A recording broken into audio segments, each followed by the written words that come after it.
Breaking news ఇస్తున్నాం. రాసలీలల వివాదంలో కర్ణాటక డీజీపీపై వేటు పడింది. డీజీపీ రామచంద్రరావును ప్రభుత్వం సస్పెండ్ చేసింది. అశ్లీల వీడియోల ద్వారా ప్రభుత్వానికి తలనొప్పులు తెచ్చారంటూ సస్పెన్షన్ ఆర్డర్లో వివరించింది. డీజీపీ వ్యవహార శైలి నిబంధనలకు విరుద్ధమన్న ప్రభుత్వం రామచంద్రరావుపై సస్పెన్షన్ తక్షణమే అమల్లోకి వస్తుందని ప్రకటించింది.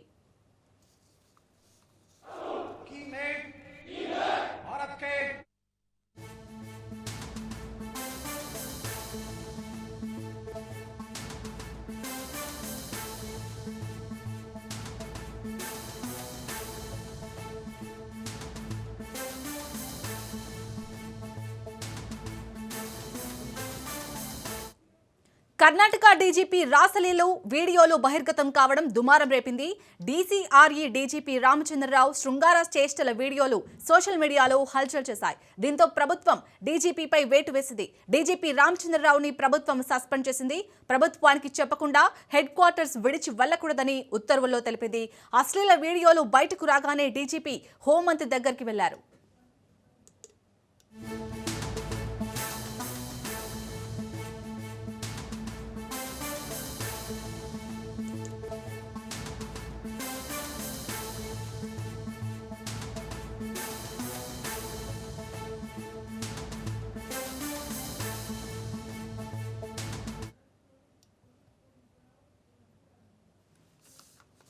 రైట్ రాసలీలల వివాదంలో అయితే కర్ణాటక డీజీపీపై వేటు పడింది.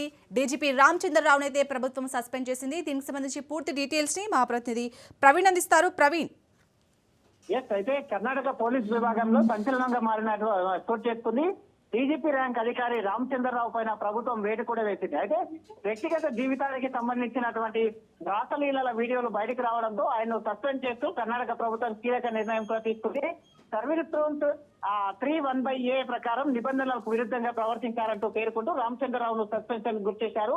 ఈ పరిమాణం పోలీస్ శాఖకి ప్రతిష్టగా తెచ్చేటట్టు మచ్చ తెచ్చే విధంగా ఉందంటూ కూడా ప్రభుత్వం అభిప్రాయపడింది. అదేవిధంగా రామచంద్రరావు సస్పెన్షన్ నేపథ్యంలో ఆయన స్థానంలో త్వరలోనే కొత్త డీజీపీని నియమించే అవకాశం ఉన్నందుకు కర్ణాటక ప్రభుత్వం కూడా కసరత్తు చేస్తుంది. పోలీస్ శాఖలో క్రమశిక్షణ విశ్వసనీయతకు పెద్దపీట వేస్తామంటూ కూడా స్పష్టం చేసింది. ఇది ఇలా ఉండగా అయితే బయటకు వచ్చిన వీడియోల వెనుక పెద్ద కుట్ర ఉందని రామచంద్రరావు వాదిస్తున్నారు. తన ప్రతిష్టను దెబ్బతీసే విధంగా ఉద్దేశంతోనే ఈ వీడియోలు లీక్ అయ్యాయంటూ కూడా ఆయన ఆరోపణలు చేస్తున్నారు. ఇది ఏఐ వీడియోలతో పాటు ఇంటర్నెట్ ద్వారా కూడా ఇలాంటి వీడియోలను తయారు చేశారు అంటూ కూడా నా పైన కుట్ర జరిగి ఈ విధమైన వీడియోలను తయారు చేశారంటూ కూడా రామచంద్రరావు పేర్కొన్నారు. అదేవిధంగా కాకుండా అయితే గతంలో కూడా రామచంద్రరావు పైన గోల్డ్ స్మగ్లింగ్ కేసులోనూ ఆరోపణలు కూడా ఉన్నట్టుగా తెలుస్తుంది. ఈ నేపథ్యంలో చూసుకుంటే కనుక మొత్తంగా అయితే ఆరోపణలు రావడంతో అప్పట్లో దేశవ్యాప్తంగా కూడా ఈ యొక్క చర్చాంశనీయంగా మారింది. ఇప్పుడు తాజా సస్పెన్షన్తో ఆయన పైన ఉన్నటువంటి వివాదాలకు మరింత ముదురుతున్నాయంటూ కూడా మొత్తంగా చూస్తే కర్ణాటక పోలీస్ శాఖలో ఈ ఘటన కలకలం రేపగా ఇది కేవలం వ్యక్తిగత వ్యవహారమా లేదా వ్యవస్థలో లోపం ఏదైనా ఉందా అనేది పెద్ద చర్చకైతే దారితీస్తుంది అన్నది ఇప్పుడు అందరి దృష్టి ఆకర్షిస్తుంది. మొత్తంగా చూసుకుంటే కనుక ఓవరాల్ గా చూసుకుంటే ఇక రామచంద్రరావు డీజీపీని అయితే కర్ణాటక ప్రభుత్వం సస్పెన్షన్ చేస్తూ ఉత్తర్వులు కూడా జారీ చేసిన నేపథ్యంలో ఈ పరిమాణం లోపల పోలీస్ శాఖ అంటేనే మొత్తంగా ప్రజలకు ఒక అయితే కేంద్ర బిందువుగా ఉండేసి ప్రజలను రక్షణ శాఖలో కీలక పాత్ర వహిస్తూ ఉంటారు కాబట్టి పోలీస్ శాఖకు సంబంధించిన వారే ఈ విధంగా ఆరోపణలు ఎదుర్కొంటున్న తరుణం లోపల ఇలాంటి వ్యవహారం ఖచ్చితంగా ఉంటాయి. ఇంకెప్పుడన్నా కానీ పోలీస్ శాఖలో ఇలాంటి వాటికి చోటు ఉండదంటూ కూడా చెప్పడం జరుగుతుంది. ఎవరైనా పర్వాలేదు, పోలీస్ శాఖలే కాదు ఎలాంటి అధికారంలో ఉండేటటువంటి కానీ లేదంటే అధికారులు కూడా ఎలాంటి దుశ్చర్యలకు పాల్పడితే కూడా ఖచ్చితంగా వాళ్ళపైన చర్యలు తీసుకుంటామంటూ కూడా అయితే ప్రభుత్వం నుండి కూడా స్పష్టమైన ఆదేశాలు కూడా వస్తున్నట్టుగా తెలుస్తుంది. ప్రవీణ్, రామచంద్రరావుపై గతంలో కూడా అనేక ఆరోపణలు ఉన్నాయని చెప్తున్నారు. సో ఏవైతే అశ్లీల వీడియోలు బయటికి వచ్చాయో అప్పుడు వెంటనే డీజీపీ హోంమంత్రి దగ్గరికి వెళ్లారు. సో ఎలాంటి వివరణ ఇచ్చారు హోంమంత్రికి? అదే హోంమంత్రి దగ్గరకు కూడా వెళ్ళేది ఈ యొక్క సంజాయిషిని ఇవ్వడానికి వెళ్ళిన నేపథ్యంలో మంత్రి కూడా అయితే ఆయనని మొత్తం తొలిగా కూడా నిరాకరించారు. ఆయన యొక్క పర్మిషన్ నిరాకరించినట్టుగా తెలుస్తుంది. ఆయనతో మాట్లాడేందుకు పనిలో ఉన్నాను, ఇప్పుడు మాట్లాడడం కుదరదని చెప్పినట్టుగా కూడా తెలిసింది. కాబట్టి గతంలో కూడా ఈయన పైన అనేక ఆరోపణలు ఉన్నట్టుగా తెలుస్తుంది. అయితే ఒక కేసు లోపల గోల్డ్ స్మగ్లింగ్ కేసు ఏదైతే ఉందో ఆ యొక్క కేసు లోపలనే ఆయన ఆ యొక్క కేసులో ఈయనకు ఇన్వాల్వ్మెంట్ ఉంది అంటూ కూడా గతంలో అనేక ఆరోపణలు వచ్చాయి.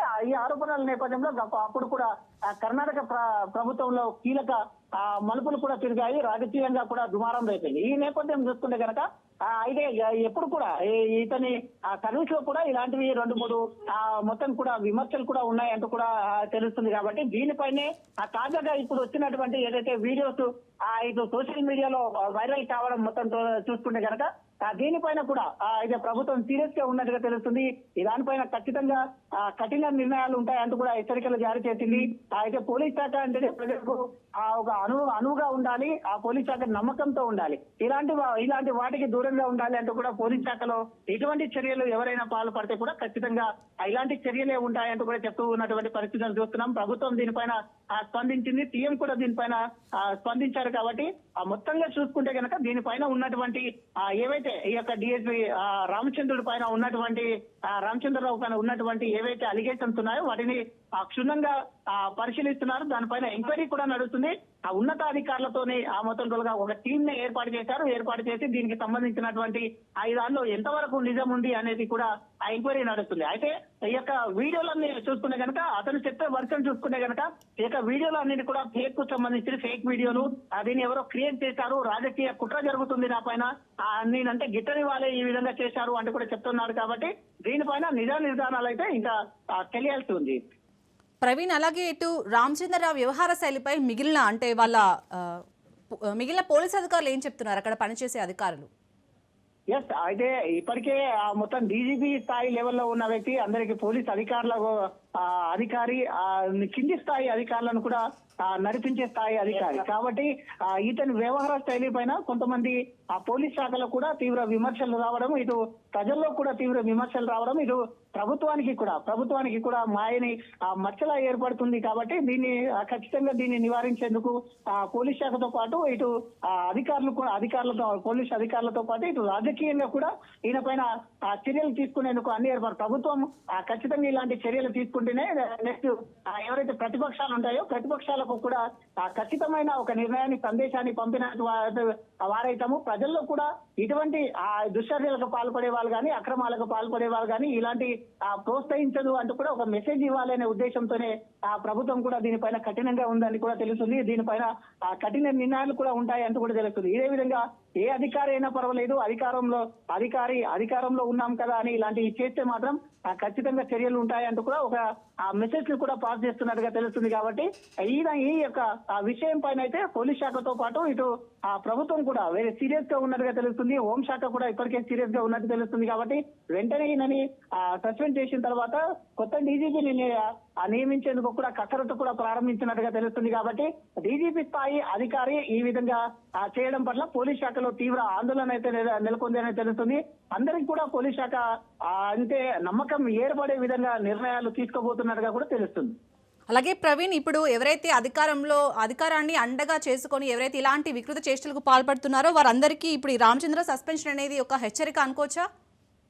ఖచ్చితంగా ఎట్టి పరిస్థితుల్లోనూ ఏ అధికారి అయినా పర్లేదు, పోలీస్ శాఖనే కాకుండా మిగతా సెక్షన్ల కాకుండా మిగతా ఏదైతే ఉంటాయో ప్రభుత్వ ఉద్యోగులందరికీ కూడా ఇదే వర్తిస్తుంది అంటూ కూడా ప్రభుత్వం తీసుకునే నిర్ణయాలు ఏవైతే 24 గంటల లోపల ఈ యొక్క వీడియో వైరల్ అయినాక సోషల్ మీడియాలో వైరల్ అయిన తర్వాత 24 గంటల లోపే అతని పైన చర్యలకు తీసుకున్నారు. ఆదేశాల మొత్తం అతని పైన ఎంక్వైరీ కూడా స్టార్ట్ చేశారు. ఒక డీజీపీ పై స్థాయి అధికారులతోనే ఈ యొక్క ఎంక్వైరీ కూడా చేస్తున్నారు. కాబట్టి ఇతనే కాదు, పోలీస్ శాఖనే కాదు, ఇంకెక్కడ కూడా ఇటువంటి ఏ శాఖలో కూడా ఇటువంటివి సహించబోమంటూ కూడా ప్రభుత్వం ఇప్పటికే స్పష్టంగా అయితే ఆదేశాలు కూడా జారీ చేస్తున్న నేపథ్యంలో ప్రభుత్వంలో ఇటువంటివి ఎక్కడ కూడా తావు లేదు. ఇటువంటి దానికి మచ్చ వచ్చే విధంగా ప్రభుత్వానికి మచ్చ వచ్చే విధంగా ఎవరు ప్రయత్నించినా కూడా సహించేది లేదు. ఇటు అధికారులు కానీ ఇటు రాజకీయ నాయకులు కానీ అయితే సహించేదే లేదు అంటూ కూడా తేల్చి చెప్తున్న నేపథ్యంలో ఇది ప్రభుత్వానికి కూడా ఒక సవాల్గా మారినట్టుగా తెలుస్తుంది. హోంశాఖకు సంబంధించి మెయిన్ గా చూసుకుంటే కనుక హోంశాఖకు సంబంధించి పోలీసులే ప్రజలను రక్షించవలసిన వాళ్ళే ఈ విధంగా చేస్తే అయితే ప్రజలకు ఎలాంటి మెసేజ్ ఇస్తారు, పోలీసుల పైన నమ్మకం కూడా కోల్పోయే అవకాశాలు ఉంటాయి. కాబట్టి అలాంటివి జరగకుండా ఉండేందుకు ప్రజలకు ఒక నమ్మకాన్ని కలిగించేందుకు ఈ విధమైన చర్యలు తీసుకుంటున్నాం. అతని పైన సస్పెన్షన్ వేటును కూడా వేశాము. ఇంకెప్పుడు కూడా విధుల్లో అలసత్వం గానీ, నిర్లక్ష్యం గానీ, ఈ విధమైన అక్రమాలకు పాల్పడేదాం కానీ ఈ విధంగా వ్యవహార శైలి ఉంటే మాత్రం ఖచ్చితంగా వాళ్ళపైన అయితే చర్యలు ఉంటాయంటూ కూడా కర్ణాటక ప్రభుత్వం చెప్తున్నటువంటి సిచ్యువేషన్ చూస్తున్నాం. Right, thank you Praveen.